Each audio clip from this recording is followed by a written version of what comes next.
Hi everyone, this is மஹா. திருவண்ணாமலையில் இருக்க பர்வதமலையோட trekking vlog தான் நம்ம இன்றைக்கி பார்க்க போகிறோம்.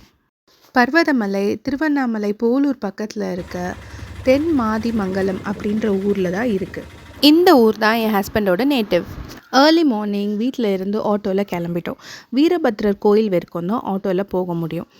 ஆட்டோலேருந்து இறங்கி பர்வதமலையை ஏறுறதுக்கு முன்னால் அடிவாரத்தில் உள்ள சாமியை கும்பிட்டு 2 பேரும் மலை ஏற ஆரம்பித்தோம். நாங்கள் அடிவாரத்தில் ஸ்டார்ட் பண்ண டைம் காலையில் ஒரு 5 o'clock இருக்கும். அடிவாரத்துலேருந்து ஸ்டெப்ஸ் ஏற ஆரம்பித்தோங்க. கொஞ்சம் இருட்டுன்றதுனால நான் ரொம்பவே பயந்துட்டு இருந்தேன். ஏன்னா எனக்கு நார்மலாகவே இருட்டும் ஹைட்டும் ரொம்ப பயம். அங்கே தெரியுதுல்ல, அங்கே தான் இப்போ நம்ம போக போகிறோம்.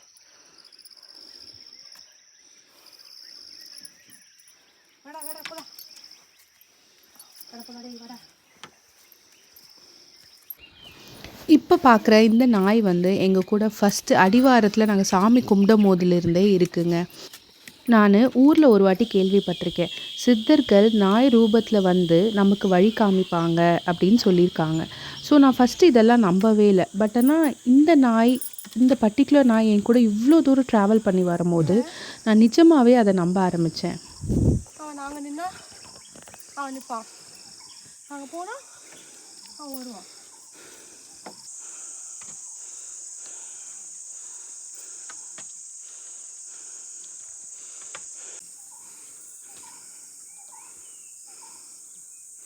அந்த சைடு போய் வருவோமோ. கீழேருந்து 1 hour ஏறி வந்த பிறகு இந்த இடத்துல தான் ஸ்டெப்ஸ் முடியுது. அதாவது டோட்டலாக 1263 ஸ்டெப்ஸ் இந்த மலையில் இருக்குது. ஃபஸ்ட்டு வழி முடிஞ்சிருச்சு. இதுக்கப்புறம் இந்த செகண்ட் ஸ்டெப்பு ஃபுல்லுமே இந்த மாதிரி ஃபுல்லாக கல்லும் பெரிய பெரிய பாறையும் தான் இருக்குது. இதில் ஏறி போகிறது கொஞ்சம் கஷ்டமாக தான் இருந்தது. பௌர்ணமி அன்னைக்கு பர்வதமலை ஏறுறது தாங்க ரொம்ப ஸ்பெஷல். நாங்கள் பௌர்ணமி முடிஞ்சு 2 நாளைக்கு அப்புறம் போனதுனால மேலேருந்து நிறைய பேர் இறங்கிட்டு இருந்தாங்க. அவங்க எல்லாருமே எங்ககிட்ட சொன்ன ஒரே விஷயம் என்னென்னா, தண்ணியை பார்த்து செலவு பண்ணுங்க, மேலே தண்ணி கிடையாது அப்படின்னு சொன்னாங்க. நான் ஏற்கனவே கேள்விப்பட்டிருக்கேன், பர்வதமலையில் 2-3 இடத்துல கடைங்க இருக்குது அப்படின்ட்டு. நம்மளுக்கு தேவையான தண்ணி, ஸ்நாக்ஸ் இதெல்லாம் கிடைக்கும் அப்படின்னு நான் கேள்விப்பட்டிருக்கேன். மலையை பாதி ஏறி வந்ததுக்கப்புறம் இங்கே ஒரு குட்டி சிவன் கோயில் இருந்துச்சு.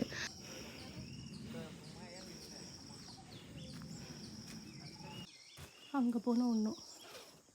நாங்கள் இப்போ தான் பாதி இடம் வந்திருக்கோம்.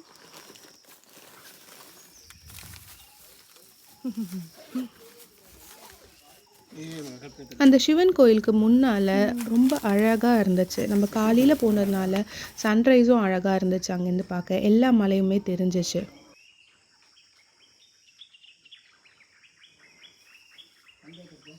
அங்கேருந்து சாமி கும்பிட்டு நாங்களும் கிளம்ப ஆரம்பித்தோம். ரெடி.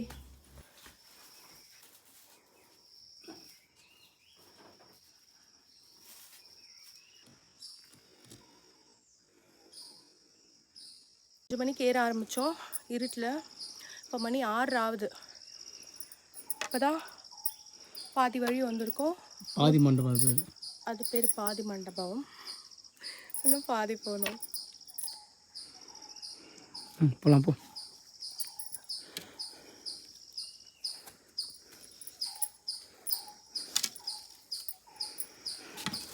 ஒன் ஹவரில் பாதி மண்டபம் தான். ஓகே தான்டா.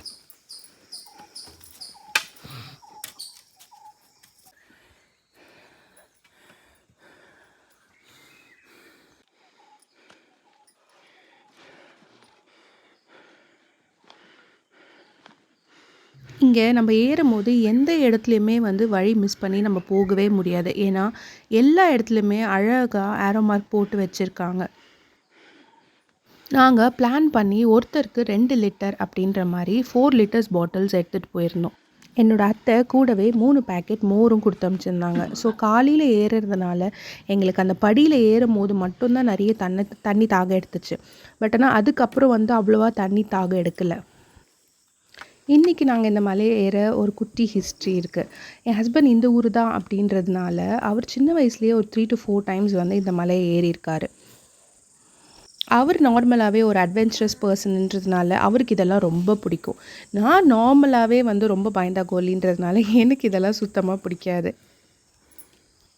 ஸோ கல்யாணம் ஆனதுலேருந்தே அவர் வந்து நம்ம ஒரு வாட்டியாவது பர்வதமலை ஏறணும், நீ என் கூட வர அப்படின்னு சொல்லிகிட்டே இருப்பார். நான் வந்து முடியவே முடியாது, எனக்கு ரொம்ப பயம், ஹைட்டுனா நான் வரவே மாட்டேன் அப்படின்னு சொல்லிகிட்டே இருப்பேன். ஸோ இப்போ தான் சாட்டர்டே ஆனால் வீக்லி ட்ரெக்கிங் அங்கே சிங்கப்பூரில் போகிறதுனால அவர் கண்டிப்பாக ஏற முடியும். நீ எல்லாம் வந்து உனக்கு பயமே இருக்காது பாரு, அது ரொம்ப ஈஸி தான், பார்க்க தான் பயமாக இருக்கும் அப்படின்னு சொல்லிட்டு இருந்தார். சரி ஓகே நம்மளும் போய் தான் பார்ப்போமே, என்ன நடந்துட போகுது அப்படின்ற ஒரு தைரியத்தோடு தான் நான் போனேன். ஸோ போகிறதுக்கு முந்தின நாள் நைட்டு யூடியூப்பில் போயிட்டு யாரெல்லாம் பர்வதமலை போயிருக்காங்களோ அந்த vlog எல்லாம் பார்த்துட்டு இருந்தேன். எல்லாருமே கொஞ்சம் பயம்புத்துற மாதிரி தான் சொல்லிட்டு இருந்தாங்க. ஸோ அதனால் அன்றைக்கி நைட்டு ஃபுல்லாக நான் தூங்கவே இல்லை. ஸோ மார்னிங்லேருந்து பர்வதமலையை கொஞ்சம் கொஞ்சமாக ஏற ஏற எனக்குள்ளேயே வந்து பெரிய கான்ஃபிடென்ஸ் வந்து பில்ட் ஆச்சு.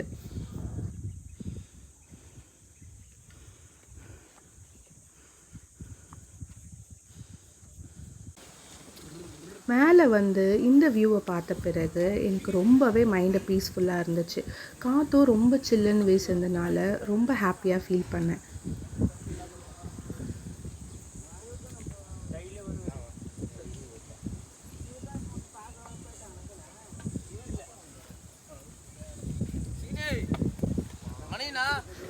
பர்வதமலை ஏறும்போது மோஸ்ட்லாக யாருமே ஸ்லிப்பர் போட்டு நடக்கிறது இல்லை. ஸோ நாங்களும் ஸ்லிப்பர் போடாமல் தான் நடந்தோம். நாங்கள் 2 பேர் யூஷுவலாகவே ஸ்லிப்பர் போடாமல் நிறைய நடக்கிறது இல்லை அப்படின்றதுனால எங்களுக்கு வந்து அந்த பாறையிலலாம் நடந்து நடந்து கொஞ்சம் ஹர்ட் ஆக ஆரம்பிச்சிச்சு.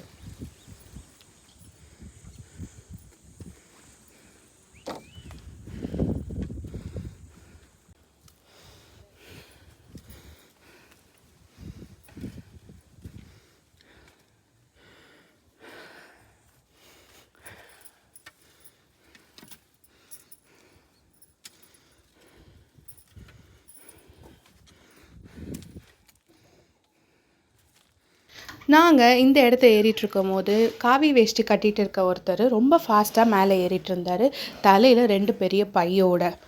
நான் ஏறிட்டுருக்கிறத பார்த்துட்டு அவர், வாமா நான் உன்னை சிவன் கோயிலுக்கு கூட்டிகிட்டு போகிறேன், நான் சொல்கிற இடத்துல கால் வை, உனக்கு எந்த பயமும் இருக்காது அப்படின்னு சொல்லி என்னை கூட்டிகிட்டு போனார். அவர் ஒரு பர்டிகுலர் இடத்துல நிற்க வச்சு இந்த சைடாக பாருங்கள், சிவனும் தெரிவார், அந்த சைடு பார்த்தீங்கன்னா சக்தியும் தெரிவாங்க, ஸோ 2 உருவமும் இந்த பாறையில் தெரியும் அப்படின்னு காமிச்சிட்டு இருந்தார்.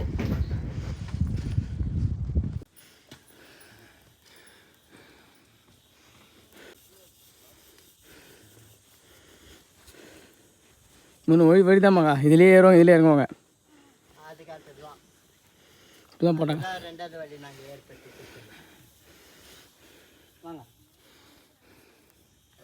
இதுதாங்க நான் ரொம்ப பயந்துட்டு இருந்த கடபார நெட்டு. இந்த பாறையில் ஏறுறதுக்கு 60 to 70 டிகிரியில் தான் நம்ம ஏற முடியும். ஸோ இந்த பாறையில் அங்கங்கே வந்து ஓட்டு போட்டு அதில் வந்து பெரிய கடபாறைங்களை ரொம்ப பெரிய இரும்பு கம்பி அதெல்லாம் போட்டு ஃபிக்ஸ் பண்ணியிருக்காங்க.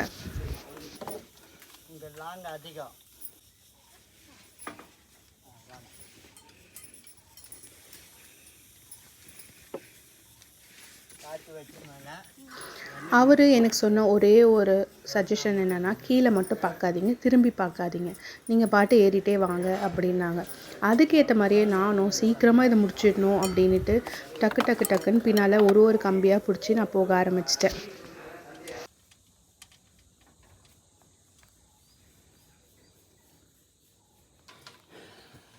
கடபாரை நெட்டு தாண்டி வந்த பிறகு இங்கே 2 பெரிய பாறை இருக்குது. அந்த 2 பெரிய பாறைக்கு நடுவுலையும் ஒரு பள்ளம் இருக்குது. அந்த பள்ளத்தில் நம்ம விழுந்தோன்னா கீழே போய் சேர வேண்டியது தான். ஸோ அதனால் அது 2த்தையும் கனெக்ட் பண்ணுற மாதிரி ஒரு பெரிய இரும்பலான ஏணி வச்சுருந்தாங்க. ஸோ அந்த ஏணியில் நம்ம அப்படியே படுத்துகிட்டே போகிற மாதிரி தான் இருக்கும். என்னோடய ஹஸ்பண்ட் பர்வதமலை ஏறி ஒரு 15 to 17 இயர்ஸ் இருக்கும் அப்படின்னு சொன்னார். அப்போல்லாம் ஏறும்போது இந்த மாதிரி எதுவுமே கம்பியெல்லாம் இருக்காது, சேஃப்டி பேரிகேடெல்லாம் எதுவுமே இருக்காது அப்படின்னாரு. இப்போ நிறைய பேர் மலைக்கு வந்து போகிறதுனால எல்லாருக்கும் சேஃப்டியாக இருக்கணும் அப்படின்னு சொல்லிட்டு இந்த மாதிரி கம்பிங்கெல்லாம் எல்லா இடத்துலையும் போட்டு வச்சுருக்காங்க. இவ்வளோ சேஃப்டியாக இருக்குது அப்படின்றதுனால தான் தைரியமாக நானும் மேலே போய் ஏறி போயிட்டு இருந்தேன். ஓகே, கடபாரை நெட்டு தாண்டியாச்சு, இனிமேல் எதுவும் பிரச்சனை இல்லை, நம்ம கோயிலுக்கு வந்துட்டோம் அப்படின்னு நினச்சேன். பட் ஆனால் கோயிலே இன்னும் ரொம்ப தூரம் இருக்குது.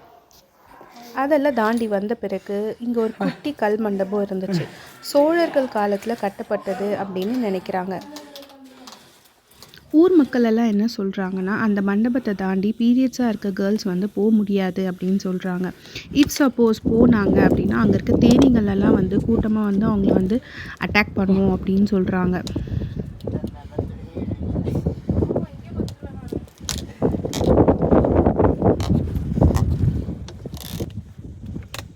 நம்ம மலையேறி வரதுல இதுதான் கடைசி ஸ்டெப். இந்த இடம் பேர் தான் இடுக்குப்பாறை அப்படின்னு சொல்கிறாங்க. 2 மலைக்கு நடுவில் இருக்க இந்த இடுக்கமான இடத்துல தான் வந்து நம்ம போகணும்.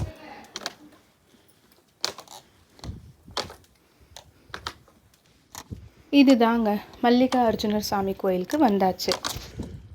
இந்த கோயிலோட கதை என்னன்னா, லக்ஷ்மணுக்கு ஹெல்ப் பண்ணுறதுக்காக அனுமர் வந்து சஞ்சீவி மலையை தூக்கிட்டு போனார் இல்லையா, அப்போ அது அந்த மலையோட ஒரு பகுதின்னு சொல்கிறாங்க.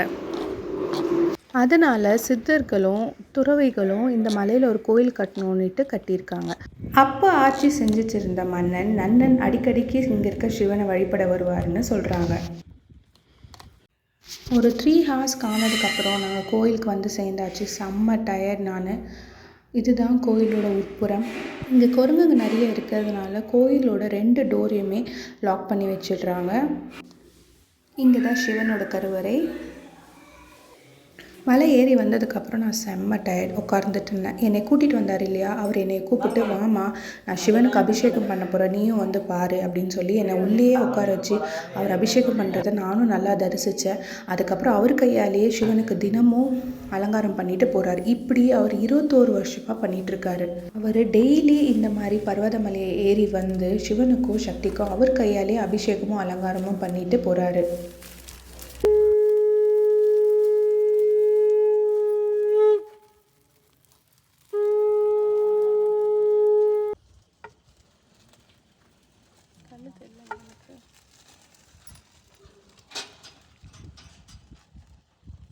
பாருங்க, அவ்வளோதாங்க, சிவனை பார்த்தாச்சு, சக்தியும் பார்த்தாச்சு. என் ஹஸ்பண்டும் நானும் ரொம்ப ஹாப்பி. கொஞ்சம் வருஷம் முன்னால் வரைக்கும் கடப்பாறைப்படியில் தான் எல்லாருமே ஏறி இறங்கிட்டு இருந்தாங்க. இப்போ புதுசாக என்ன பண்ணியிருக்காங்கன்னா, இந்த மாதிரி இரும்பில் ஃபுல்லாக ஸ்டெப்ஸ் பண்ணியிருக்காங்க. இந்த படியில் வந்து ஈஸியாக இறங்கிடலாம். கடப்பாறைப்படியில் இறங்கணுன்றது அவசியம் இல்லை. இது வந்து அந்த மண்டபம் சொன்னேன் இல்லையா, அந்த மண்டபத்துக்கு பின்னால் இருக்குது. கடப்பாறைப்படி ஏறுறதுக்கு முன்னால் வரைக்கும் நம்ம வேறு வழின்றதுனால இந்த இறங்குற வழி ஃபுல்லுமே வந்து டிஃப்ரெண்ட்டாக இருந்துச்சு. இந்த இடத்துல நான் கொஞ்சம் ரொம்பவே பயந்தேன். ஏன்னா கொஞ்சம் என்னோடய கால் ஸ்லிப் ஆகி நான் போனேன்னா கூட கீழே போனேன்னா ஸ்ட்ரெயிட்டாக கீழே போய் விழ வேண்டியது தான். ஸோ அதனால் இந்த இடம் எனக்கு கொஞ்சமே பயமாக இருந்துச்சு. இவ்வளோ மேலே இருக்க கோயிலை எப்படி கட்டினாங்கன்னு நம்ம எல்லாருமே யோசிப்போம்.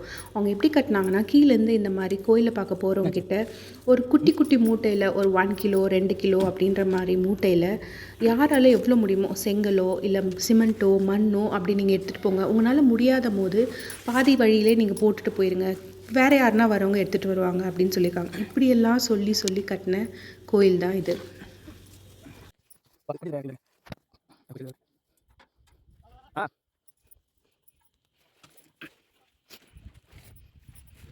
நாங்கள் கோயிலில் கும்பிட்டு கடப்பாறை வழி இல்லாமல் வேறு வழியாக வந்து இந்த மாதிரி இறங்கிட்டு இருக்கிறதுக்குள்ளே என்னை மேலே கூட்டிகிட்டு போனார் இல்லையா, அவர் அதுக்குள்ளே கீழே இறங்கி வந்துட்டாருங்க. அங்கே நின்றுட்டுருக்கார். அங்கே நின்றுட்டு, என்னம்மா நீ இன்னும் மேலேருந்தே இறங்கலையா அப்படின்னு கேட்டுட்டு எங்களுக்காக திரும்பி வெயிட் பண்ணிட்டு இருந்தார்.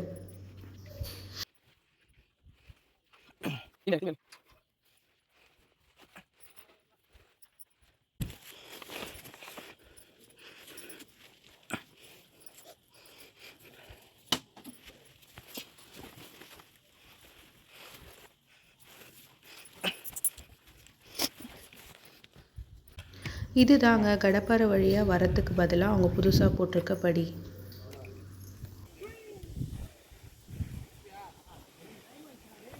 இவர் தாங்க நாராயணன், நம்மளை மேலே கூட்டிகிட்டு போனவர். இவர் சிவன் மேலே வச்சுருக்க பக்திக்காக டெய்லியுமே 21 வருஷம் மலைக்கு வந்து அபிஷேகமும் அர்ச்சனையும் பண்ணிட்டு போகிறாரு.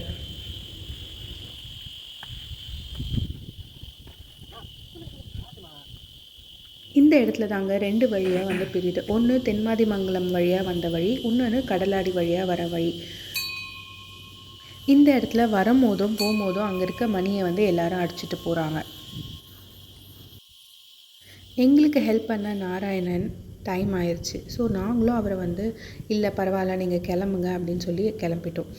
அவர் வந்து ஆக்சுவலி டெய்லி ஏறுறதுக்கு ஒரு 1.5 hours, இறங்குறதுக்கு 1 hour மட்டும்தான் வந்து செலவு பண்ணுறாரு.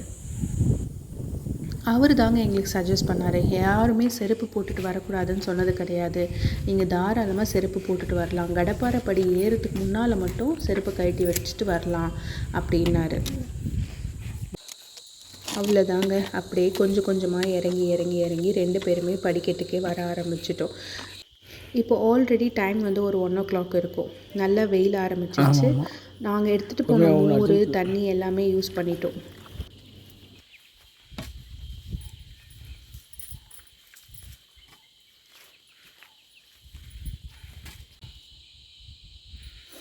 அங்கே தெரியுதுல்ல, அங்கேருந்தா வரும். இவ்வளோ தூரம் வந்தாச்சு, இன்னும் கொஞ்சம் ஸ்டெப்ஸ் தான், அதுக்கப்புறம் முடிஞ்சிடும் பர்வதமலை. நல்லா தான் இருக்குது, சூப்பராக இருக்குது. கால் தான் கொஞ்சம் வலிக்குது, உதிர ஆரம்பிக்குது, படி தான் எனக்கு இறங்க கஷ்டமாக இருக்குது. மீதிபடி ஓகே ஃபைன், நல்லா இருந்துச்சு. மேலே சீனரி சூப்பராக இருந்துச்சு. ஸோ இப்போ அங்கேருந்து தான் வந்தேன்னு நினச்சி பார்த்தா என்னாலே நம்ப முடியல. பர்வதமலை நம்ம ஏறி இறங்கியாச்சு. டோட்டலாக எங்களுக்கு வந்து எவ்வளோ ஆகுது, ஒரு 6 மணி நேரம் 7 மணி நேரம் இருக்கும் டோட்டலாக லைக் ஏறி இறங்கி எல்லாமே. காலையில் 6:30க்கு ஏறணும், 5 o'clock ஏறணும். இதோட இந்த பர்வதமலை ட்ரெக்கிங் முடிஞ்சிச்சு. நம்மளுக்கு டோட்டலாக 6 hours ஆயிருக்கு. இப்போ தான் அங்கேருந்து அடிவாரத்துலேருந்து வந்துட்ருக்கோம். இப்போ போய் அங்கே ரீச் ஆக போகிறோம். மெயினாக வந்து தண்ணி ரொம்ப முக்கியம். மேலே தண்ணி கிடையாது, ஸோ எல்லோரும் தண்ணி எடுத்துகிட்டு வந்துடுங்க. இந்த மாதிரி லேடிஸும் நடக்கலாம். ஸோ ரொம்ப டஃப்லாம் இல்லை, ஓரளவுக்கு ஓகே. ப்ராப்பர் கைடன்ஸ் யாருன்னா இருந்தாங்கன்னா அவங்கள கூட்டிகிட்டு போங்க. 2 ஸ்ட்ராங் ஹேண்ட்ஸ் வேணும். எனக்கு 2 ஸ்ட்ராங் ஹேண்ட்ஸ் வந்து என் ஹஸ்பண்ட் இருந்தார். ஸோ ஓகே, இந்த ட்ரிப்பு நான் நினச்ச மாதிரி ரொம்ப பயமாக இல்லை. I'm happy. Bye bye. அவ்வளோதாங்க, இந்த ட்ரெக்கிங் அண்ட் இந்த பர்டிகுலர் டே வந்து என்னோடய வாழ்க்கையில் நான் செஞ்ச ஒரு சின்ன அச்சீவ்மெண்ட் அப்படின்னே நான் சொல்லலாம். ஏன்னா எனக்கு எவ்வளோ பயம், ஹைட்டுனா பயம், மெயினாக காடுனாலுமே பயம். ஸோ இது எல்லாத்தையும் நான் அன்றைக்கி பிரேக் பண்ணேன் அப்படின்றது எனக்கு ஒரு பெரிய ஹாப்பினஸ். இன்னொரு விஷயம் நான் ரொம்ப பயந்தது என்னென்னா குரங்குங்க. ஸோ அங்கே குரங்கு நிறைய பேர் வந்து அவங்க வச்சுருக்க பாட்டில் ஸ்நாக்ஸ் எல்லாம் எடுக்குதுன்னு சொல்லியிருந்தாங்க. நான் கீழேருந்து ஏறும்போது ஆஞ்சநேயர்கிட்ட வேண்டது ஒன்று தான், உங்கள் ஆளுங்க என்னை டிஸ்டர்ப் மட்டும் பண்ணக்கூடாது அப்படின்னு வேணேன். அதே மாதிரி எந்த ஒரு குரங்குமே என்னை டிஸ்டர்ப் பண்ணாமல் அழகாக மலை ஏறி வந்துட்டேன். பௌர்ணமியில் மலை ஏறுறது தாங்க இங்கே ரொம்ப ஸ்பெஷல். இருந்தாலுமே பக்திக்காக மட்டும் இல்லாமல் நிறைய பேர் மலை ஏறணும், அங்கே இருக்க வந்து சன்செட் அண்ட் சன்ரைஸை பார்க்கணும் அப்படின்றதுக்காகவே நிறைய பேரும் வராங்க. இன்னொரு இம்பார்ட்டண்ட்டான விஷயம் என்னென்னா, கீழே அடிவாரத்தில் இருக்க வீரபத்ரர் கோயிலில் 365 டேஸும் ஃப்ரீயாக சாப்பாடு போடுறாங்க. மலை ஏறி வரவங்களுக்கும் ஏறும் போதும் இறங்கும் போதும் ஃப்ரீயாக கொடுக்குறாங்க. That's it for trekking vlog. Bye bye.